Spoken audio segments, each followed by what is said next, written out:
40절을 먼저 한번 보겠습니다. 40절을 먼저 보면 이렇게 말씀이 되어 있죠. 다 같이 읽겠어요. 제자가 그 선생보다 높지 못하나 무릇 온전하게 된 자는 그 선생과 같으리라. 지금 예수께서는 이 하나님의 지극히 높으신 분의 아들이 되는 그 일에 대해서 지금 말씀을 하시는데, 여기 40절에 먼저 보면 제자가 그 선생보다 높지 못하나 무릇 온전하게 된 자는 그 선생과 같으리라, 이렇게 말씀을 하셨어요. 이게 무슨 말씀일까요? 제자가 그 선생보다 높지 못하지만 온전하게 된 자는 그 선생과 같이 되리라. 40절? 이게 무슨 말씀이냐면 너희는 나처럼 된다는 얘기예요. 이게 하나님 아들 때문에 지금 법상 너는 아직 나처럼 되지 못했다. 그건 분명하다. 그런데 온전하게 되면 나처럼 된다. 그러니까 뭐예요? 온전하게 되라는 얘기죠. 이것을 너희 마음속에 품으라는 얘기죠. 우리는 예수 따로 나 따로 갖고 있기 때문에 항상 그게 문제인데, 예수 따로 나 따로 갖고 있으면 어떤 문제가 생기냐면, 우리 형님이 우리의 모든 죄를 담당하고 십자가에서 죽었다가 3일 만에 살아나셔서 우리 모두를 구원하셨으니까 우리는 이 땅에서 잘 먹고 잘 사다가 천국 가면 된다. 그런 생각으로 바뀐다고. 응? 그렇게 얘기하는 곳에는 그냥 사람들이 구름같이 몰려요. 왜? 예수와 상관없이 그저 복을 받는다니까. 어? 그러니까 이게 뭐야? 적어도 나는 이 말씀을 읽으면서, 야, 하나님의 아들, 우리의 주님이신 그분이 말씀하시기를 지금 너희는 사람들을 사랑하지 못해서 나처럼 되어 있지 못하는데 너희가 온전하며 이러면 나와 똑같다. 이 말씀이거든. 자, 그러니 우리의 선생처럼 똑같이 되려면 먼저 무엇보다도 선생처럼 되고 싶은 마음이 있어야 되거든. 난 선생처럼 될 수 없다. 그 사람은 1000만 년을 살아도 선생처럼 될 수 없어요. 이미 될 수 없다고 결론을 냈기 때문에, 그의 믿음이 거기에 미치지 못하기 때문에. 그래서 자, 그러면 이 일이 우리가 육신을 가지고 있는 이 동안에만 이루어지지 않을 것 같은데, 다 그 사람들이 그 걱정 때문에 내가 지금 이 세상을 살고 있는 동안에 좀 그리스도와 똑같이 되는 일이 거의 불가능해 가까운 것 같은데 이 말씀은 왜 하셨나, 이렇게 또 생각을 해볼 수 있어요. 그런데 그리스도를 닮는 것은 하나님은 우리에게 영원한 생명을 약속하셨기 때문에, 그렇다면 우리에게 영원한 생명을 약속하신 분이 또 이 말씀을 하셨으니까 뭡니까? 나는 기어코 너희들은 나처럼 되게 하겠다.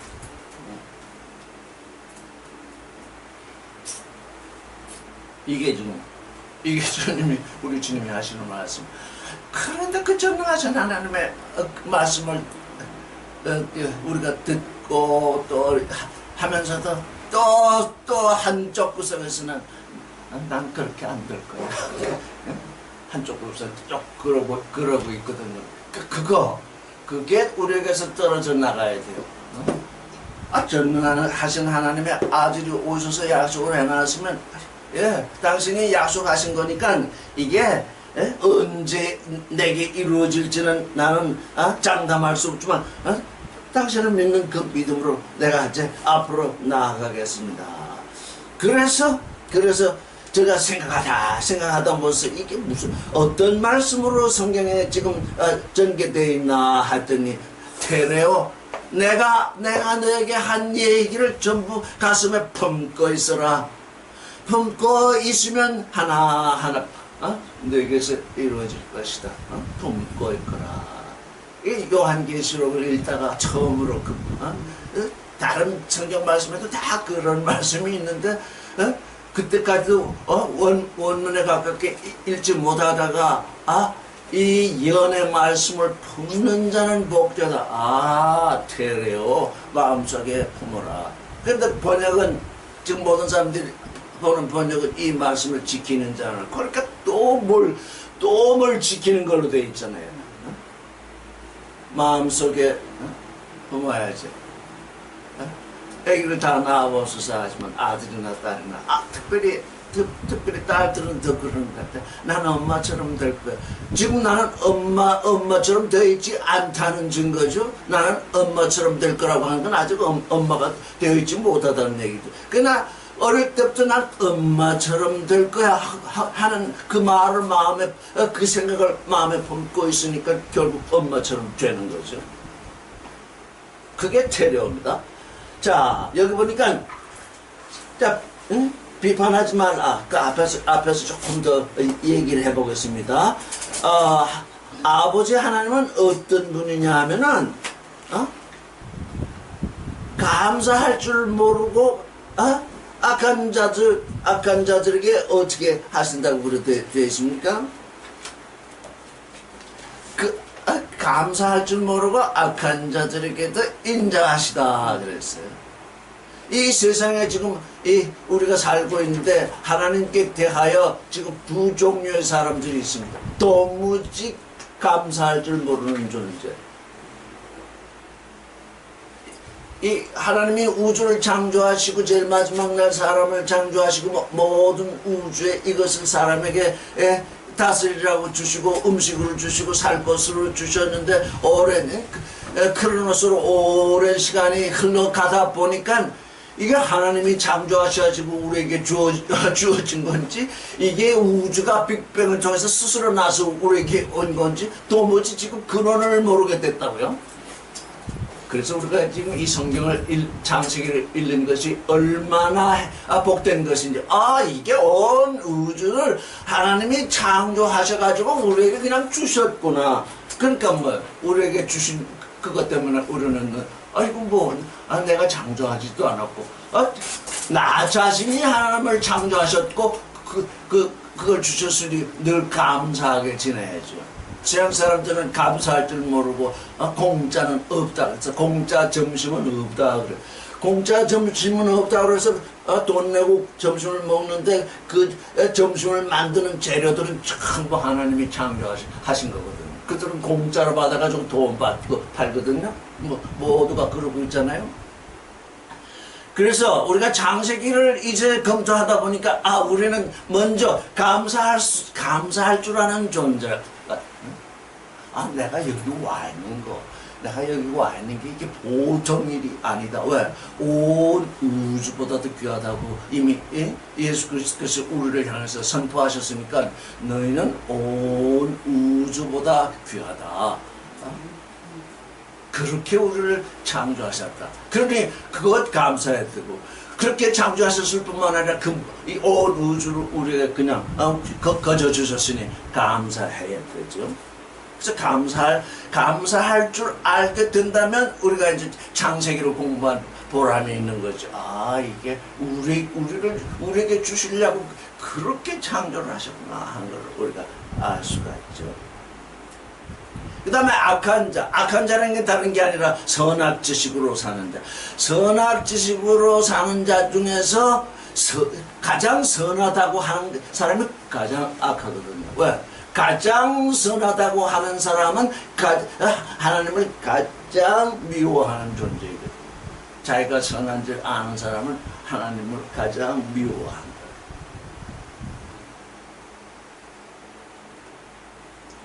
그래서 인생은 두 머리에 젖어있대.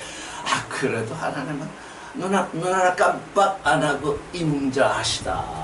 왜? 본인이 창조하셨으니까 우주도 하나님이 창조하셨고 사람도 창조하셔서 거기서 살게 하셨으니 그런 사람들이 생겨날 것도 다 아셨으니까 그래서 인자하시게 대하시죠.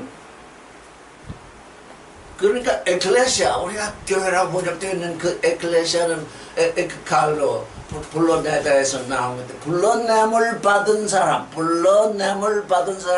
이제 하나님께 불러냄을 받은 사람은 어떻게 해야 되냐? 첫째, 감사하는 존재로 있게 되죠.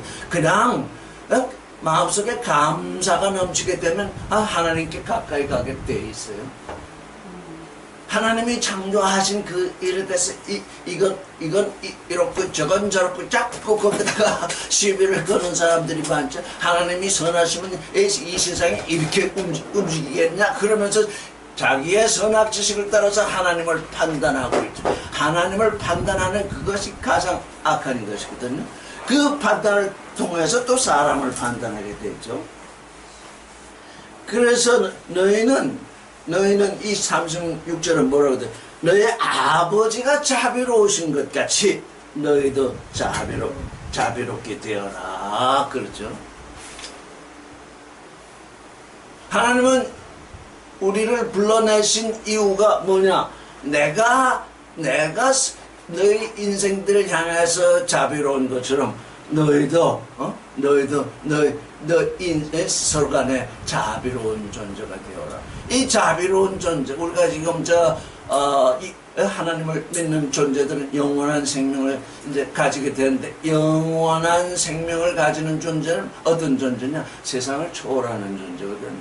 세상을 초월하는 존재는 그렇게 하면 아주 어려운 얘기니까 그게 무슨 말인가 하겠지만, 사실 아주 쉬운 말로 하면 내가 자비로운 것처럼 너희도 자비롭게 살아. 자비로운 자만이 세상을 초월하게 돼 있어. 자비로움을 버리게 되면 세상이 초월이 안 돼요. 영원한 생명에 이르지도 못해요. 그래서 너희 아버지, 적어도 그냥 하나님이 자비롭다는 게 아니라 이미 하나님이 너희를 낳으셨다. 너희 아버지가 자비로운 것 같이, 너희 아버지가 자비로우신 것 같이 너희도 자비로워라. 자비로운 자가 되어라. 자비롭게 되어라. 그래서 이제 37절에 이제 36절에서 37절로 이제 넘어가게 되죠. 그래서 정말 우리 하늘에 계신 우리의 아버지가 자비로운 것 같이 자비로운 자가 되는 길에는 어떤 일이 있느냐? 첫째 뭐냐? 또 비판을 하지 말래. 비판. 이게 참으로 어려워요. 비판을 하지 않는다는 것이. 비판을 하지 말래요. 그러면 선악 지식을 말하는 자 앞에서 진리를 말하게 될 때 우리에게 가장 큰 문제가 되는 것이 서로 상대방을 비판하게 된다는 거예요. 그러니까 선악 지식을 말하는 그 사람의 그 말을 비판하지 말고 진리를 얘기해주면 되는 거예요. 우리는 여기서 지금 하나님의 말씀을 잘 이해하려고 하기 때문에 제 입에서도 비판이 나가요. 왜? 우리가 남을 비판하지 않기 위해서 지금 그 말이 나가는 거예요. 왜?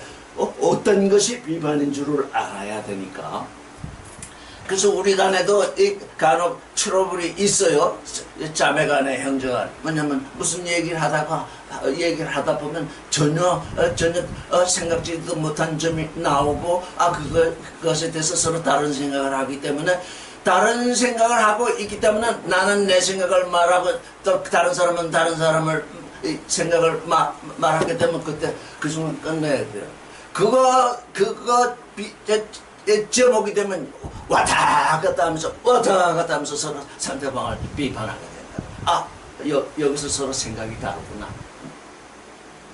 여기서 생각이 다르구나. 일단 이것이 내 마음속에 내 마음속에 생각되는 그것, 지금 내가 이 진리에 근거해서 말하는 것 같은데 상대방이 다른 얘기를 하네.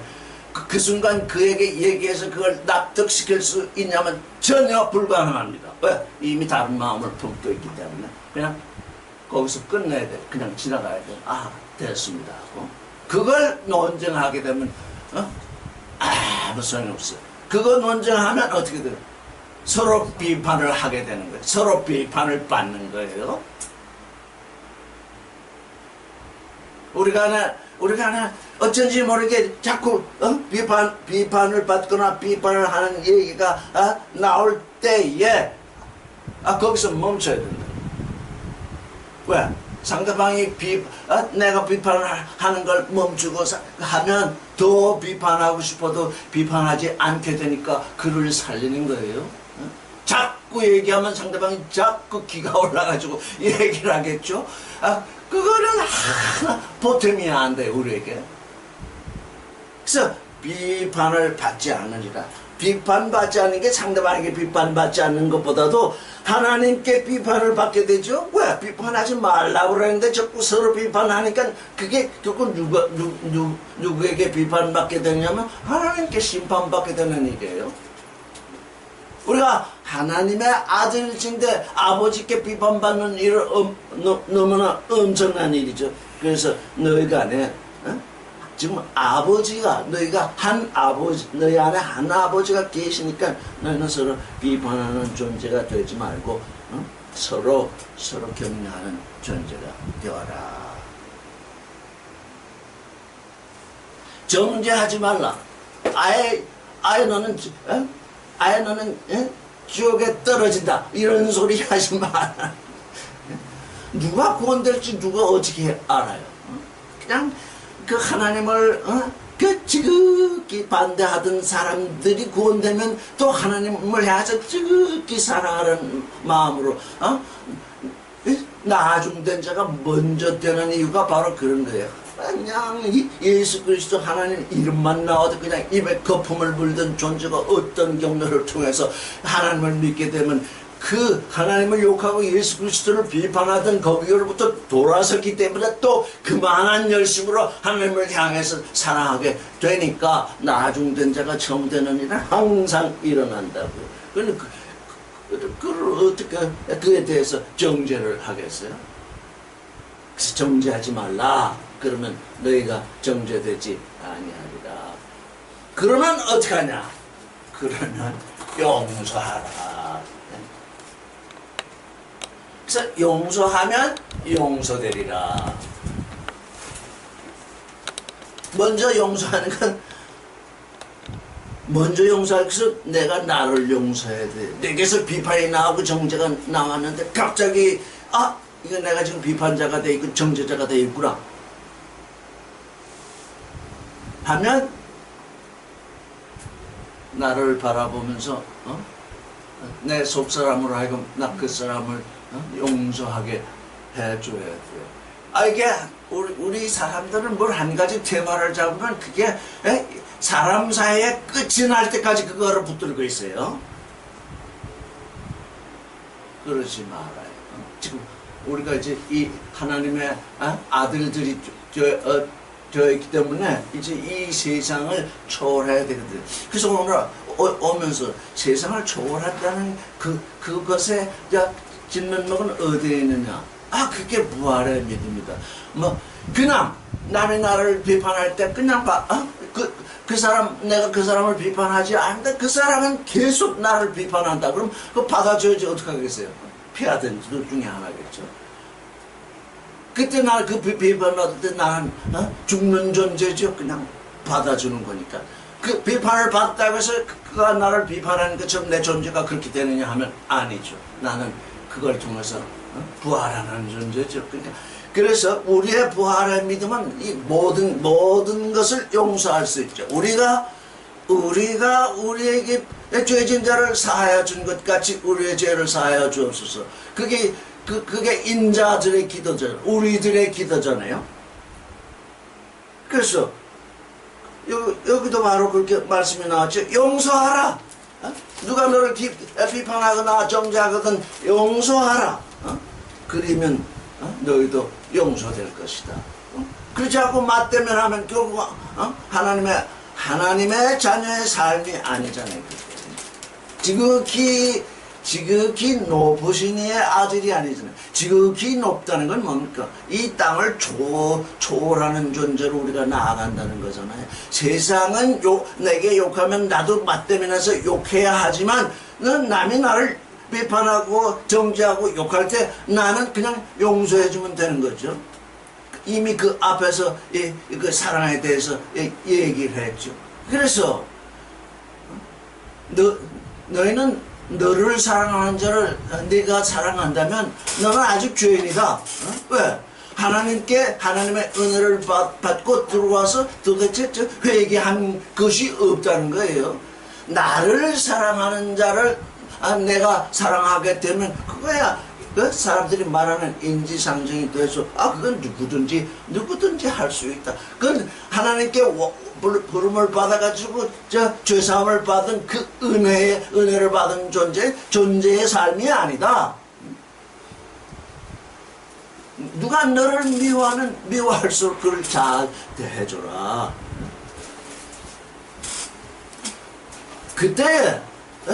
그때 너를 미워하는 사람이 더욱 너를 미워할 것인지 너를 사랑하게 될 것인지 그런 말씀은 없어요. 그 두 가지가 다 일어날 수 있으니까. 그럴지라도 하나님은 네게 큰 상으로 지금 우리는 아버지와의 관계성 속에서 사는 거지. 아버지와의 그러니까 뭡니까? 아버지가 항상 내 앞에 계시고 내 안에 계시고 내 주위에 계시기 때문에 우리가 누구하고 이렇게 싸우고 대면해서 그런 일이 벌어지면 아버지를 보지 않고 있는 거죠. 지금 아버지가 나를 보고 계신데 이게 아버지 앞에서 하는 이것이 무엇일까? 38절을 읽어보겠습니다. 시작. 주라 일량을 너에게 줄 것이니 곧 손이 되어 누르고 흔들어 넘치도록 하여 너에게 안겨주리라. 너희가 헤아리는 그 헤아림으로 너희도 헤아림을 들어받을 것이니라. 주래요. 주면 내게 주어질 것이래요. 주면 우리는 누구에게 주는데 예수께서는 그래서 다른 장에서 이렇게 말씀하시죠. 너희가 잔치를 베풀거든 너희 친구나 너희 이웃을 부르지 말고 봉사나 절름받는 이런 그 잔치에 와서 그 잔치밥을 먹고 돌려줄 수 없는 자, 다시 너를 초청해서 돌려줄 수 없는 자에게 잔치를 베풀라. 그렇게 얘기하세요. 왜? 그들이 갚아주면 내게 올 게 아무것도 없다. 땅에서 갚음을 받았기 때문에. 이것이 하나님의 법이에요. 그저 누구에게 뭘 은혜를 베풀든지 뭘 주든지 할 때 되돌림을 받을 생각을 하지도 말고 되돌려줄 사람에게는 아예 그들은 초청하지 말라고. 네가 주어서 다시 갚음을 받으면 하나님께 받을 상이 없다. 근데 이렇게 이제 주라. 누구에게? 네 원수에게, 너를 학대하는 자에게, 너를 저주하는 자에게, 내게 괴로움을 주는 자에게 주라. 그러면 그게 그에게서 돌아오는 것이 아니라 하나님께로부터 돌아오는데 어떻게 돌아오느냐? 후하게 넘치게 하는데 만약에 이게 이제 그릇이라면 그걸 흔든대요. 깊이 내려가죠. 그리고는 흔든 다음에 아직 다 내려가시면 또 누른대요.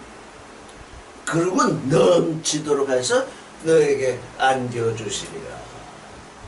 이거 한번 해보자고요. 여러분 이거 뭘 줄 때 아깝게 여기지. 지금 우리가 이 육신의 삶을 사니까 아깝게 여겨져요. 왜? 그거 내게서 떠나가면 이게 또 언제 내가 또 돈 벌어서 이걸 사나 하고서 항상 걱정이 먼저 앞서잖아요. 근데 걱정하지 말라 그러시잖아요. 최소한도 어떻게 돼가지고 주게 되었을 때 도무지 주지 않고는 안 되게 되었을 때는 어떻게 하냐.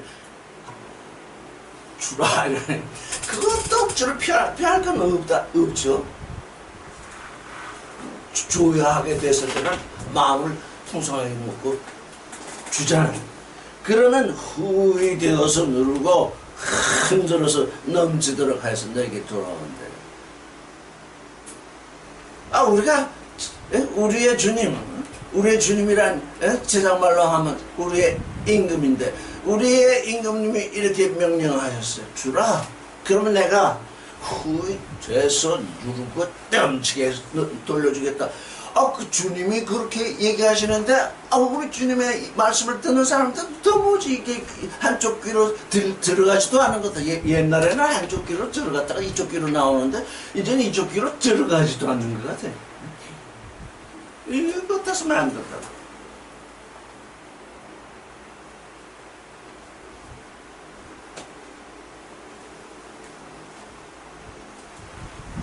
이 세상에서는 부자 되는 방법이 주지 않는 방법, 남의 것을 빼앗는 방법밖에 없어요.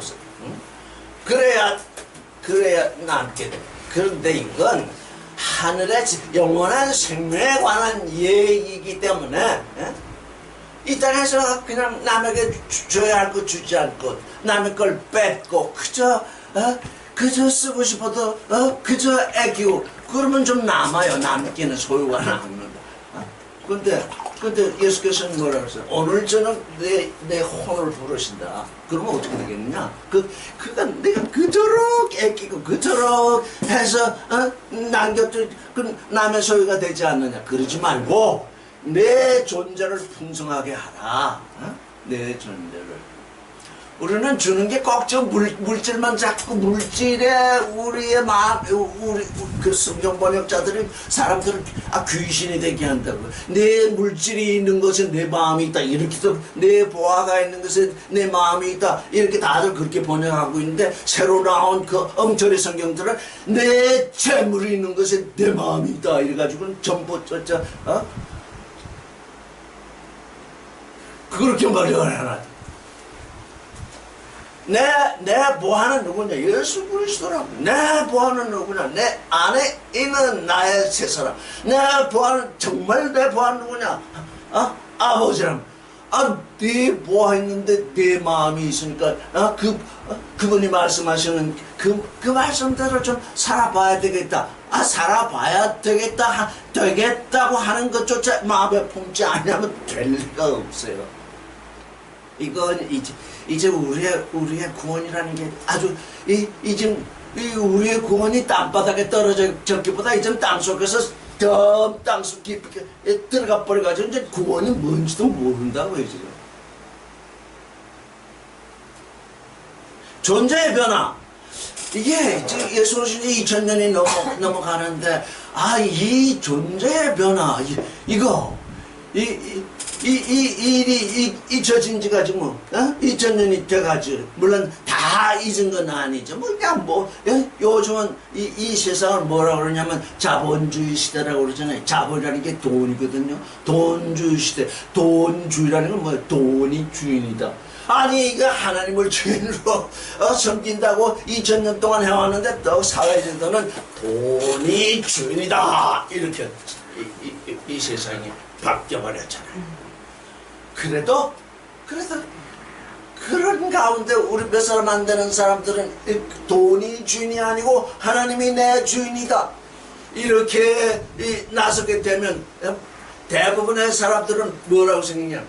너는 결안으로 바위치고 있다. 이렇게 얘기하는데, 결안으로 바위치는 그 일을 통해서 하나님은 이 세상을 구원하시거든요. 내가 결안인 줄, 저도 내가 결안인 줄 알아. 이 결안을 아무리 바위를 쳐봐야 결안만 깨지고 바위가 움직이겠느냐? 하지만 하나님은 그 일을 통해서 너 자신은 결안일지 모르는데 나는 전능자다. 나를 믿고 결안을 던지라는 거예요. 나를. 이건 나의 부족함, 나의 무능, 이건 아무 상관이 없어요. 왜? 전능하신 분에게 맡기는 일이니까. 그래서 저는 오래전에 이 일을 시작할 때 이 세상은 꼭 이것과 같구나라는 생각이 들어서 어떤 거 발전소에 가게 되면 댐을 아주 두껍게 해요. 그 댐문을 딱 닫아버리면 물이 새나갈 수가 없어요. 그런데 그 댐도 무너질 때가 있는데 언제나 조그만 구멍이 결합을 통해서 결합을 쳤는데 조그만 구멍이 생긴데 거기에 물이 자꾸 들어왔다 나갔다 들어왔다 나갔다 하면 조금씩 구멍이 뚫린다고요. 그 구멍이 뚫려서 되면 하루아침에 다 무너져 내릴 수 있어요.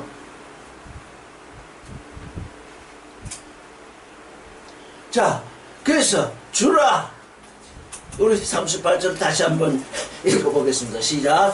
주라 그리하면 너에게 줄 것이니 곧 후히 되어 누르고 흔들어서 넘치도록 하여 너에게 안겨주리라. 너희가 헤아리는 그 헤아림으로 너희도 헤아림을 도로 받을 것이다.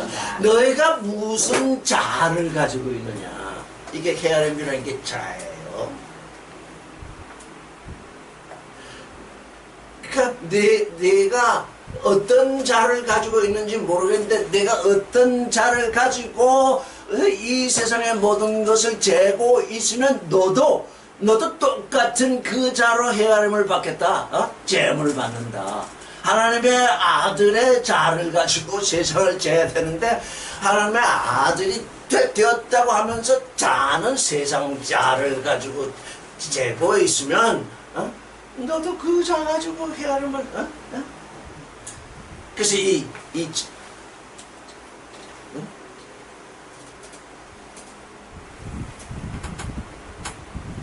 뭐냐면 메트로 그게 자라는 뜻입니다. 네가 가진 메트로 3358번 돼 있죠. 네가 어떤 자를 가지고 있느냐. 자, 그러니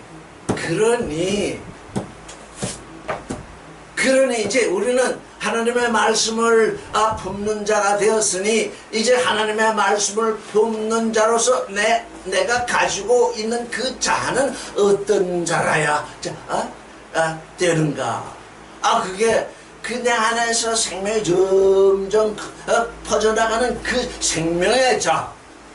내 안에서 사랑이 점점 커지는 그 사랑의 자. 우리는 자가 있는데 딱 고정시켜 놓고 재잖아요. 근데 하나님께 속한 자는 또 그렇지 않나요?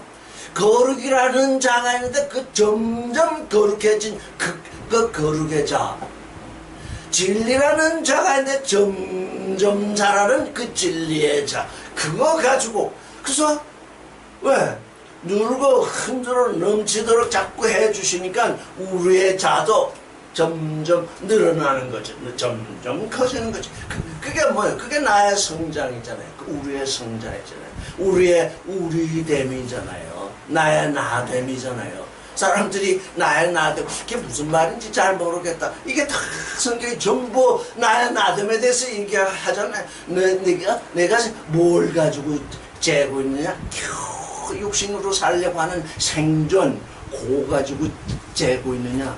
그저 육신의 정력, 안목의 정력, 이생의 자랑, 고자 가지고 지금 재고 있느냐? 선악 지식의 자를 가지고 재고 있느냐? 내 자가 어떤 자이냐?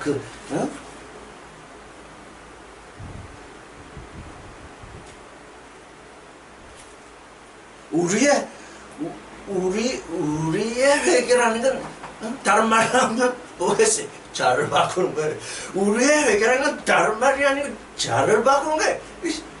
내가 이제 이 세상에 대해서 뭘 제고하는 건 이제는 완전히 바뀌었다. 그리스도가 나의 자다.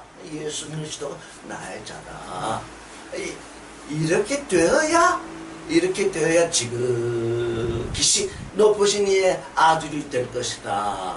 지극히 높으신 이의 아들이 되는 것이 얼마나 좋은 것이면 그 아들이 오셔서 십자가에 죽으시고 다시 부활하셔가지고 우리를 왼편에서 오른편으로 지금 이끌고 계시겠습니까? 그게 그토록 좋은 일이기 때문에 그러는 거죠.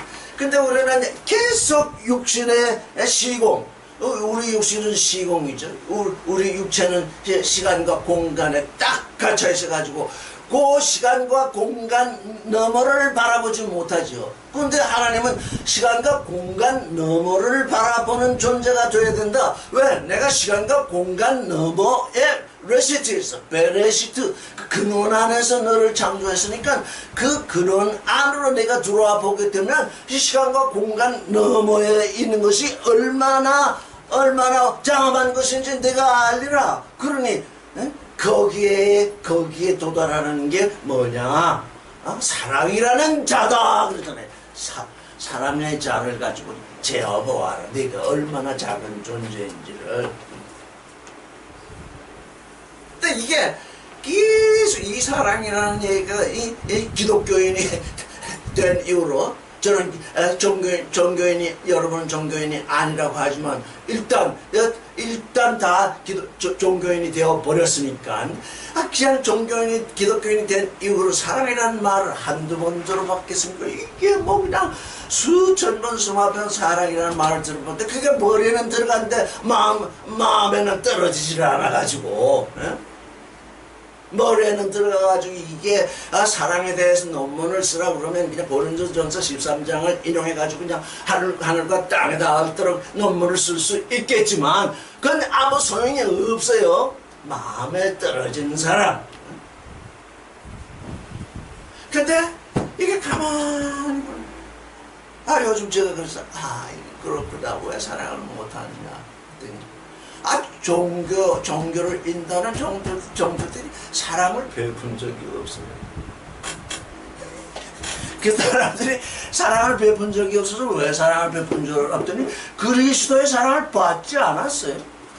자, 그리스도의 사랑을 받지 않은 존재가 사랑이라는 것은 말은 알고 사랑하는데 가만히 들여다보니까 그나마 그를 쫓아다니는 사람들이 그래도 조금 뭘 해주니까 자기 손해 보면서 이거 참 가난하신 분이네 하면서 뭘 좀 해주니까 도리어도 욕심쟁이들이 다 해버렸어요. 그래서 거기에 다니는 존재들은 말씀을 들으니까 그래서 이게 사랑하라는데 내가 이렇게 인생에서 되겠어? 그런 생각이 날 때 이제 조금씩 뭘 갖다 바친다고요. 그 사람 받는 사람은 그냥 욕심으로 그냥 받아요. 그러려면 가르치는 자나 주는 자나 이게 뭐 그리스도의 사랑을 내 안에 그리스도의 사랑이 넘쳐야 나도 사랑을 해보겠는데 그게 안 되니 그게 안 되니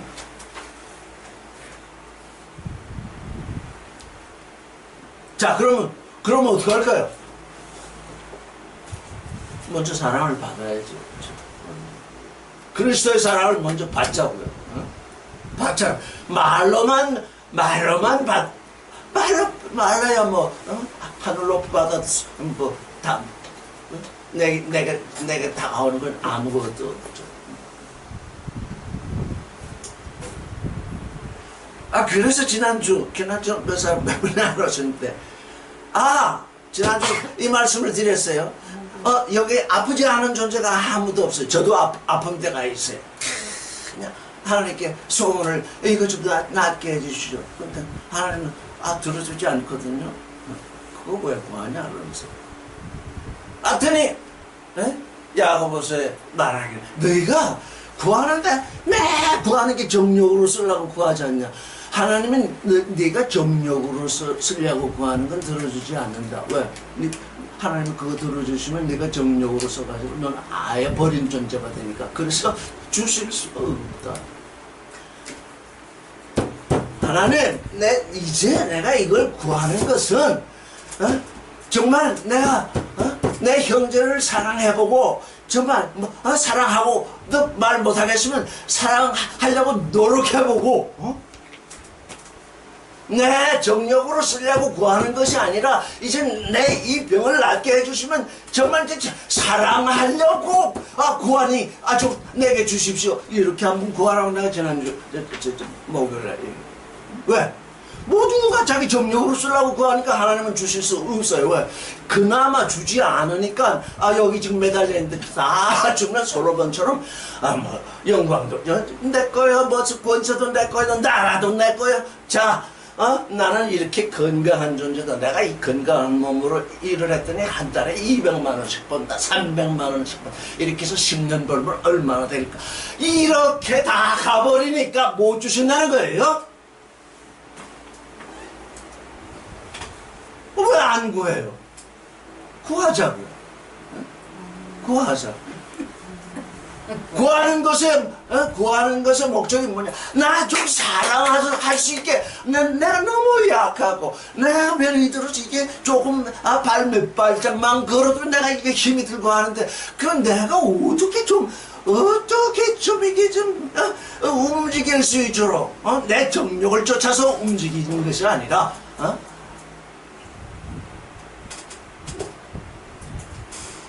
그래서 이제 우리가 이제부터 구하는 그 방향에 아주 그냥 그 자가 틀려진 거예요.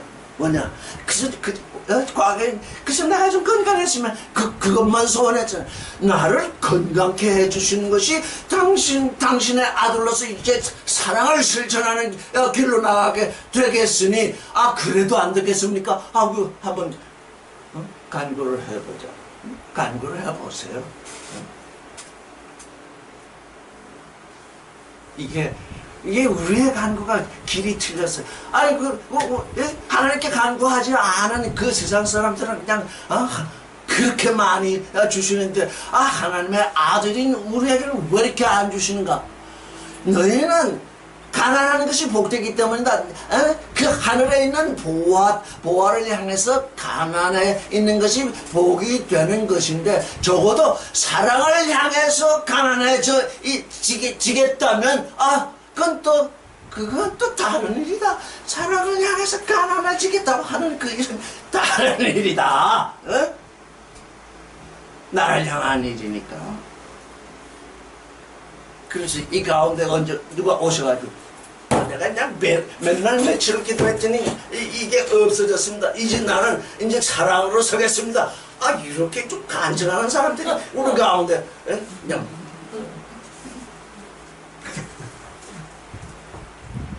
분명히 주신다고 했는데 아무리 간구해도 주시잖아요. 우리의 간구와 주신 사이에 도대체 그 가운데 뭐가 있었기 때문에 안 주시는가? 뭐 때문에? 그것도 사람 때문에 안 주셨다고. 그러니까 정력으로 자꾸 쓰려고 그러네. 내가 그걸 줄 수 있겠느냐? 내가 너를 붙들고 있는데 그거 주워버리면 도망갈 터인데 어떻게 그걸 내가 줄 수 있겠느냐? 그게 다 뭐예요? 그걸 솔로몬을 통해서 우리에게 나타내셨거든. 솔로몬 아주 빈약한 존재. 우리아의 아내에게서 나와가지고 정말 맞으면 인생으로 보면은 적자도 아니에요. 그걸 그 어린 것에게 지혜를 주시고 그 어린 것에게 나라와 권세와 영광을 주셔가지고 그렇게 했더니 이게 다 내 겁니다. 그걸 보라는 거예요. 이제 성경을 읽는 사람들은 그걸 보라는 거예요. 그런데 모든 종교인들은 그냥 솔로몬처럼 되려고 그러잖아요. 이게 비극이라는 거예요. 성경을 읽고 솔로몬처럼 되려고 하니까 그게 자기가 성경을 읽고 선악지식으로 읽는 거예요. 내가 내 눈으로 성경을 읽고 있지만 세상은 성경이 나를 읽어야 되거든요. 성경이 나를 읽어야 하는데 도대체 성경이 나를 읽는 게 뭐냐라고 생각을 해보니까 알 수가 없었는데 요한계시록에 그렇게 말씀을 품으라. 그게 성경이 너를 읽는 방식이다.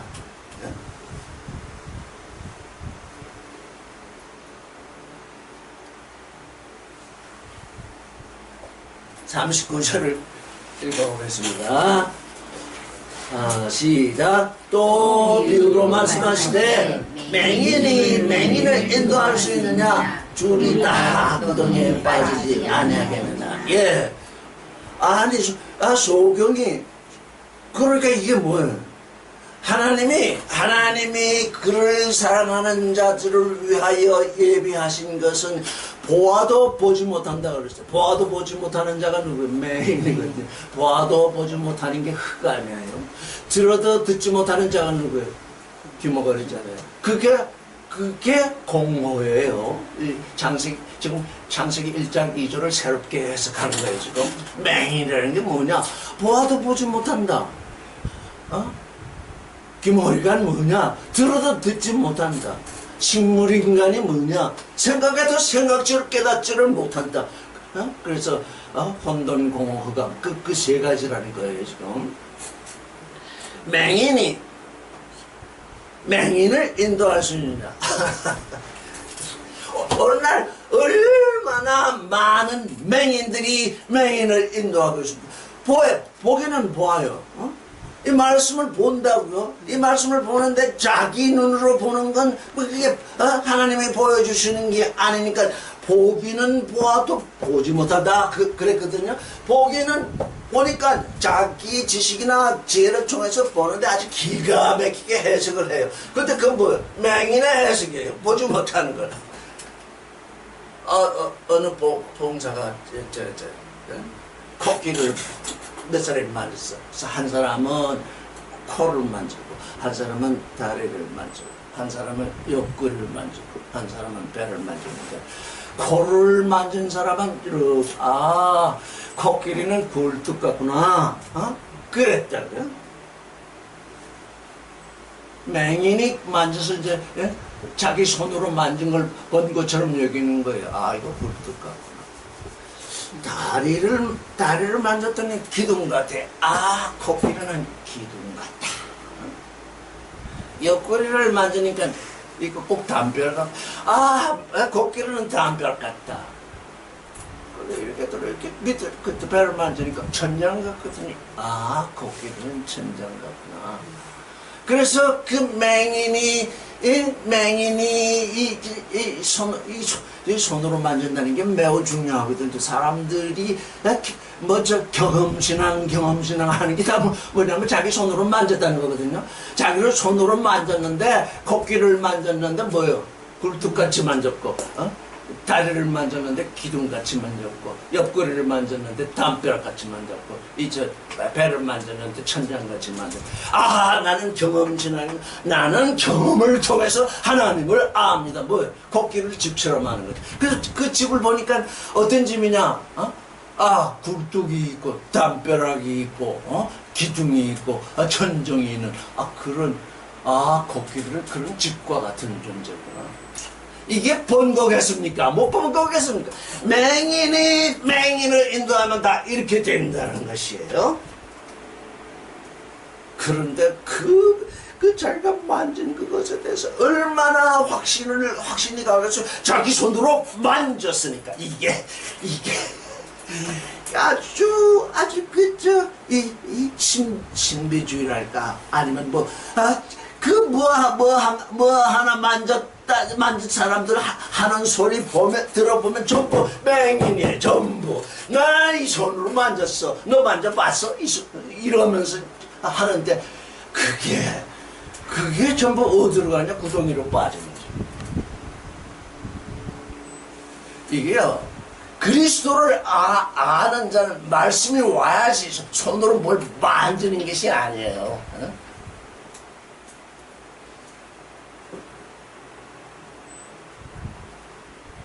둘 다 구덩이에 빠지지 않겠느냐. 40절에 왔네요. 다시 읽겠습니다. 시작. 제자가 그 선생보다 높지 못하나 무릎 온전하게 된 자는 그 선생과 같으니라. 나는 아까 40절을 먼저 말씀했기 때문에 39절이 또 새롭게 이해되네요. 너희는 꼭 봉사가다, 맹인이다. 그런데 내가 너희를 인도하면 나처럼, 맹인이었던 너희들이 이제 나처럼 될 것이다. 우리 다 맹인이었어요. 너희는 맹인이었다. 그래서 맹인을 인도할 수 없는데, 이제 내가 너희를 인도하면 너희가 모든 것이 온전하게 되어가지고 나처럼 되리라. 어? 제가 학교를 여러분도 다 다녔지만 어떤 선생도 학교도 간혹 있을지 모르죠. 어떤 선생도 자기 제자가 자기를 초월하는 걸 원하지 않아요. 그래서 학파가 생기는 이유가 어떤 선생이 축이 돼가지고 그러면 학생들 쭉 생기는. 근데 그 중에는 특출한 존재가 태어나가지고는 선생의 학설이 틀린 게 드러나요. 그러면 그게 틀렸다고 이렇게 얘기하기 시작하면 쫓아내버려요. 너는 내 제자가 될 수. 쫓아내보냄을 받은 자가 행복한 거예요. 왜? 자기 얘기를 할 수 있으니까. 근데 여기 우리 주님은 너는 나와 같이 하나님의 아들이 되는데 하나님의 맏아들은 또 꼭대기에 있고 둘째 아들부터는 저 밑에 있는 것이 아니라 똑같은 존재가 될 것이다. 만약에 예수께서 이 말씀을 하지 않았으면 않고 제가 생각이 나서 이 말씀을 한다 그러면 종교인들은 뭐라고 저런 이단이 있나 하면서도 한참 예수께서 말씀하셨으니까 나는 그 말씀 그대로 여러분께 얘기 드리는 거예요. 그걸 이 말씀을 품자. 이 말씀을 자, 41절을 읽어보겠습니다. 시작. 어찌하여 형제 눈 속에 있는 티는 보고 내 눈 속에 있는 들보는 깨닫지 못하였느냐. 42절. 너는 내 눈 속에 있는 들보를 보지 못하면서 어찌하여 형제에게 말하기를 형제여 나로 내 눈 속에 있는 티를 빼게 하라 할 수 있느냐. 외식하는 자여 먼저 내 눈 속에서 들보를 빼라. 그 후에야 내가 밝히 보고 형제의 눈 속에 있는 티를 빼라. 예, 이게 참 이게 선악 지식으로 사는 존재들이 하는 일이에요. 형제 눈에 티가 있어요. 조그만 티가 박혔어요. 근데 자신의 눈에 그냥 들보아 있어요. 그걸 못 본다는 것이에요. 왜 그렇겠습니까? 형제의 눈에 있는 자만 티는 볼 수 있는데 내 눈에 들어있는 들보는 왜 못 보겠습니까? 이게 우리 눈이 맨날 밖에만 쳐다보고 있기 때문에 이거는 아주 커지네. 내 눈은 그냥 벌써 이미 내 눈은 이렇게 밖을 쳐다보고 있기 때문에 이 눈이 내 안을 쳐다보려고 이렇게 내가 봐야 겨우 쳐다볼 수 있거든요. 그것도 내 속이 아니라 내 밑. 내 눈은 항상 밖을 보고 있기 때문에 어느 형제 자매의 눈에 티가 있으면 그게 금방 드러난다고요. 나는 나를 보지 못하니까 내 눈에는 들보가 있는데도 들보가 있는지 없는지 모르는다고 알지 못한다고요. 자 우리가 이제 선악 지식으로 살 때는 내 눈에 들보가 있든 티가 있든 상관없이 남에게 무슨 흠집이 보이면 그거 당장 지적하고 싶어요. 그냥 그게 목구멍에 걸려가지고 안 나오면 아주 아파서 못 견뎌. 이거 뱉어내야지. 근데 앞으로는 어떻게 그거 티를 지적하고 싶을 때 나를 한번 봐. 이거 내 속에는 그냥 들보가 그냥 이렇게 하면 어떻게 돼? 절대 선악 지식으로 판단하는 일이 없어지겠죠. 내 눈 속에 들보가 있다. 이제 그 들보를 항상 보고 지내라. 그 들보를 빼기 전까지는 남의 티에 대해서 말하지 말라고. 그 티를 가진 사람은 얼마나 그 들보를 가진 사람이 얘기하는 것이 얼마나 불쌍하게 빼겠어요. 저 들보를 가지고서 내 티를 빼주겠다고 그러네. 한 발짝 더 나간다면 만약에 우리가 그리스도를 닮게 된다면 참 고맙습니다. 내 눈에는 티를 빼주세요. 왜? 티가 있으니까. 그러겠죠. 그러면서 한마디. 아, 근데, 형제는 들보는 언제 뺏을래요? 들보는 언제 뺏을래요? 이렇게 얘기하고 있어요. 그러니까 남이 나를 지적하면 그게 눈 속에 있는 티든지 뭐든지 그게 그의 눈에 보였으니까. 그게 선악지식의 눈에 보여가지고 진리의 삶을 사는 그에게 진리의 삶을 티로 보면 그건 뺄 수가 없죠. 그래서 여기 뭡니까? 너는 남을 비판하는 그게 무슨 일이냐? 그게 위선이다. 아이가 남에게 뭐라고 하는 그 얘기 그게 다 뭐냐? 위선이다. 너부터 고쳐라. 너부터 고쳐. 그러니까 뭡니까? 이걸 주님이 우리에게 말씀하셨으니까 아 이게 우리로 하여금 이제 너의 안에 지금 들보가 들어있으니까 그 들보를 먼저 빼서 내가 버리고 그리고 이제 잘 보고 나서 형제들에게 정말 치라도 있으면 그걸 빼어줘라. 내 눈 속에서 들보를 빼라. 그 후에 네가 밝히 들보를 빼기 전에 눈은 사실 밝게 보지 못하는 눈이죠. 그 여기서 말씀하시는 건 뭐냐?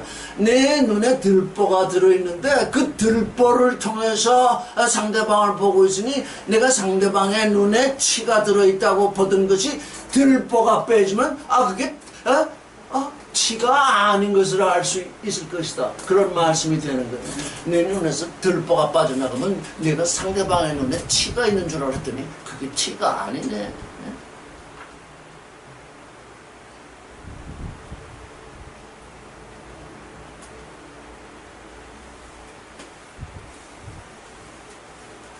5분 남았나요? 43절을 읽겠습니다. 시작. 못된 열매 맺는 좋은 나무가 없고 좋은 열매 맺는 못된 나무가 없느니라. 이 성경은 창세기 때로부터 시작해서 이 나무로 사람을 비유하고 있거든요. 그래서 우리가 나무를 잘 관찰하게 되면 내가 어떤 존재가 되어야 하느냐 하는 것도 알 수가 있는 거예요. 못된 열매를 맺는데요. 아주 못된 열매를 맺는데 그 못된 열매 맺는 나무는 좋은 나무가 아니래요. 그래서 못된 열매 맺는 좋은 나무가 없고 좋은 열매를 맺었대요. 아주 좋은 열매를 맺었는데 그 나무를 보니까 못된 나무 그런 못된 나무는 없대요. 좋은 열매는 좋은 나무에서 맺고 못된 열매는 못된 나무에서 맺는데 근데 예수께서는 못된 열매 맺는 좋은 나무가 없다. 좋은 열매 맺는 못된 나무가 없다.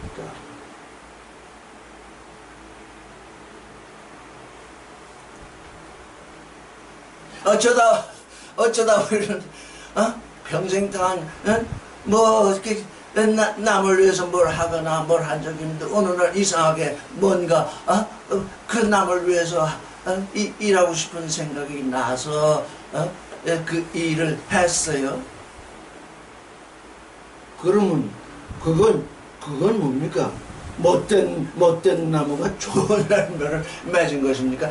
평생 그전 남에게 해를 끼치더니 어느 날인가 좋은 일을 했어요. 그건 뭔가요?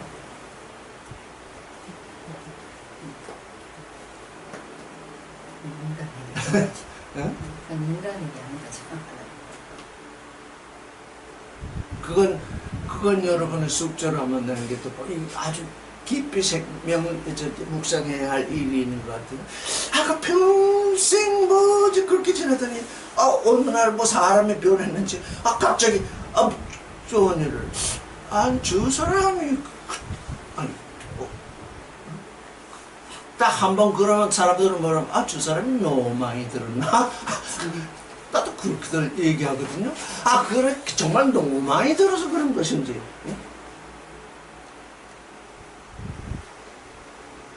그때부터 그 일을 시작할 때부터 계속 좋은 열매를 맺으려고 시작을 했는지 한번 우리가 우리 자신도, 우리가 이제 어떤 날 하게, 이건 내 평생 이런 일을 한 적이 없는데 이게 내게 일어나고 있다. 이게 한 번으로 족할 것인가? 응? 자, 오늘은 딱 시간이 되었습니다.